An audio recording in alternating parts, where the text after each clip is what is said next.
नमस्कार, मैं हूं आपके साथ मोनिका गुप्ता और आप देख रहे हैं मेट्रो सिटी बुलेटिन की शुरुआत इस वक्त की खास और अहम खबरों के साथ करेंगे। गुरुग्राम की बात कर लेते हैं। गुरुग्राम में अस्पताल में सफल इलाज किया गया ये मरीज ना तो स्मोकिंग करता है और ना ही अल्कोहल का प्रयोग करता है। इसके बावजूद भी मरीज को स्ट्रोक आने से कुछ डॉक्टर्स हैरान हो गए।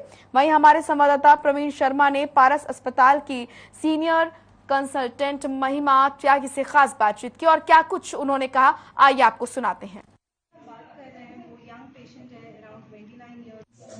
स्ट्रोक एक ऐसा शब्द जिसको सुनते ही मरीज की जीवन भर की अपंगता सामने आ जाती है। लोगों का सोचना होता है कि स्ट्रोक आया तो मरीज जीवन भर अपंग हो जाएगा, लेकिन आप इससे बच सकते हैं यदि आप थोड़ी सी सावधानी बरतें। हमारे साथ मौजूद हैं पारस हॉस्पिटल की सीनियर कंसल्टेंट डॉक्टर श्वेता त्यागी। हम उन्हीं से जानते हैं कि क्या सावधानियां बरतें और किस तरह से स्ट्रोक जैसी बीमारी से बच सके। डॉक्टर साहब, स्ट्रोक आते ही लोग परेशान हो जाते हैं, तो क्या सावधानी करें और परेशान होने की वजह क्या एक्ट करें जिससे मरीज की जान बच सके? हाँ जी, स्ट्रोक एक जानलेवा और जानलेवा से ज़्यादा अपंगता स्ट्रोक की वजह से हो सकती है। तो इसीलिए बहुत ज़रूरी है कि जिसको भी स्ट्रोक के लक्षण हो रहे हैं वो हम जल्दी से जल्दी पहचानें और तुरंत उनको एक हॉस्पिटल और इमरजेंसी डिपार्टमेंट में लेकर आएं, जहां पे कम से कम सीटी स्कैन करने की सुविधा उपलब्ध हो। तो स्ट्रोक हम कैसे पहचानेंगे, किसी को कैसे स्ट्रोक हो रहा है? तो ये एक एक्रोनिम है जिसको हम याद रख सकते हैं, बी फास्ट। बी मतलब बैलेंस जाना, अचानक से चलते चलते बैलेंस जा रहा है, पेशेंट लड़खड़ा रहा है और गिर रहा है किसी तरफ को।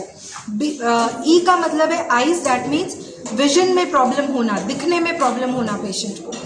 एफ मतलब फेस, मतलब जो फेस का कोई साइड टेढ़ा हो जाना, वो एकदम से पता चल जाता है देख के पेशेंट को कि फेस टेढ़ा हो रहा है पेशेंट का। ए मतलब आर्म्स और लेग्स, मतलब अगर हाथ में या पैर में किसी भी तरह की कमजोरी आना, तो वो एक लक्षण है स्ट्रोक का। और एस मतलब स्पीच, दैट मीन्स बोलने में तुतलाहट होना और या समझ में नहीं आ रहा कि हम क्या बोल रहे हैं। तो ये सारे लक्षण है स्ट्रोक के, और इसमें से कोई भी लक्षण अगर किसी को होता है तो टी मतलब टाइम सबसे ज्यादा क्रिटिकल हो जाता है। पेशेंट को इमीडिएटली एक एफिशिएंट इमरजेंसी डिपार्टमेंट में लाने की जरूरत है, जिससे कि उनका सीटी स्कैन या एमआरआई हो सके और तुरंत उनको वो पता चल सके कि ये स्ट्रोक क्लॉट की वजह से हुआ है, मतलब खून जमने की वजह से हुआ है, या हेमरेज की वजह से हुआ है। क्योंकि अगर खून जमने की वजह से हुआ है तो एक इंजेक्शन दिया जा सकता है उस खून के क्लॉट को ब्रेक करने के लिए, जिसको हम थ्रोम्बोलिसिस कहते हैं। और ये इंजेक्शन का जो टाइम फ्रेम है वो 3 से 4.5 घंटे का होता है। स्ट्रोक होने के बाद अगर 3 घंटे के अंदर अंदर ही हम ये इंजेक्शन दे सकते हैं। एज में स्ट्रोक आना, जैसे अभी आपके हॉस्पिटल में भी आपने बताया कि एक पेशेंट आया, तो उसके क्या कारण हो सकते हैं? कि इतनी यंग एज में माना नहीं जाता हमारे समाज में कि स्ट्रोक आएगा तो 50 साल के ऊपर के आदमी को आएगा। इसके क्या रीजन है? हाँ जी, यंग लोगों में भी स्ट्रोक आ सकता है। इसका हमें ये बात ध्यान में रखनी चाहिए और ऐसा नहीं सोचना चाहिए कि ये यंग है, इसको स्ट्रोक नहीं आएगा तो कोई बात नहीं, घर पे ही आराम करते हैं, बाद में चलेंगे हॉस्पिटल। इस तरह से नहीं सोचना चाहिए और इमीडिएटली हॉस्पिटल आना चाहिए। यंग पेशेंट्स में स्ट्रोक होने के चांसेस मतलब के रीजंस काफी हो सकते हैं। कभी हार्ट में कोई प्रॉब्लम होना जिसके वजह से खून के गत्थे बनते हैं, या तो उन कारणों की वजह से स्ट्रोक हो सकता है।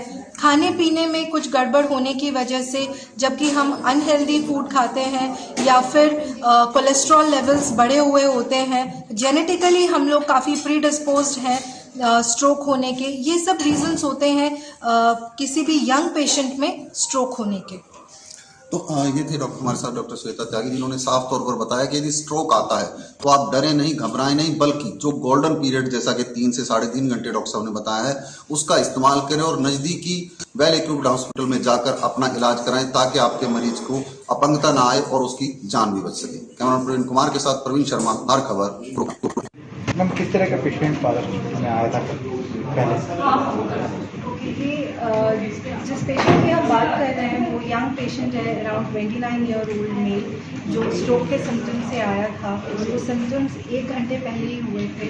विदिन 1 आवर वो आ गया था हॉस्पिटल में। लेफ्ट साइडेड उसको पूरी पैरालिसिस हो चुकी थी।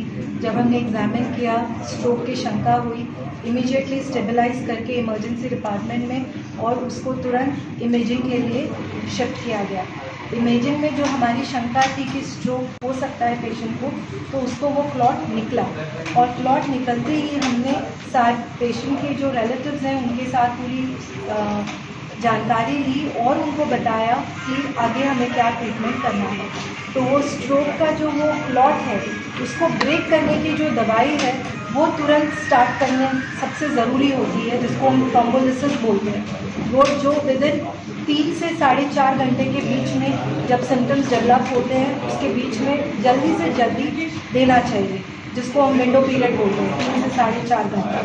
तो पेशेंट के रिलेटिव्स ने कंसेंट दिया और इमीडिएटली ये थ्रोम्बोलिसिस स्टार्ट हुआ और पेशेंट को ऑब्जर्वेशन में रखा गया।